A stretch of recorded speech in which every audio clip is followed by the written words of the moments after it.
Now to a Target 12 exclusive, hacking healthcare. It's a constant battle for local hospitals. They're top targets for cyber attacks by hackers, hoping to get their hands on your medical records. Target 12 investigator Kate Wilkinson shows us why this data is so valuable to bad guys and how damaging these attacks can be.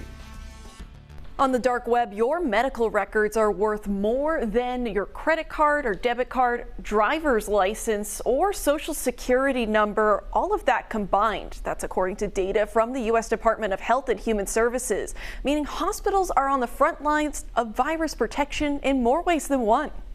Very comprehensive. Newly appointed CEO John Fernandez of Rhode Island's largest hospital group, Lifespan, says preventing cyber attacks is a nonstop effort. Basically a public institution with lots of money flowing through it.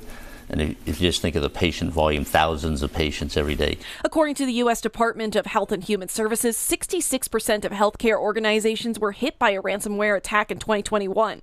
Johnson & Wales Chief Information Security Officer Professor Nick Tella says healthcare is one of the top 3 industries hackers go after. What would a hacker do with medical information? Create medical cards, health insurance cards.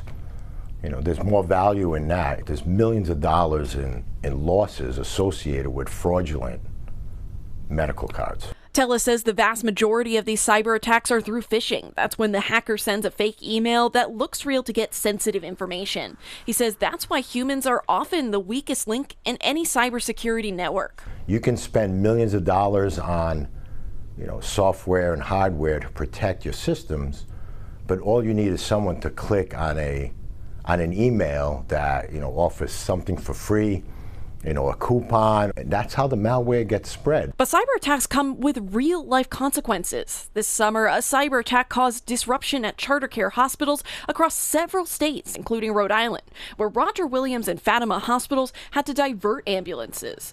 And in 2021, a cyber attack on outside radiology equipment vendor Elekta led to dozens of cancer patients having to reschedule their appointments. That was at Rhode Island Hospital in Providence, Lifespan Cancer Institute in East Greenwich, as well as South Coast Health's cancer centers in Fall River and Fairhaven. And we get attacks all the time. You can talk to any hospital executive.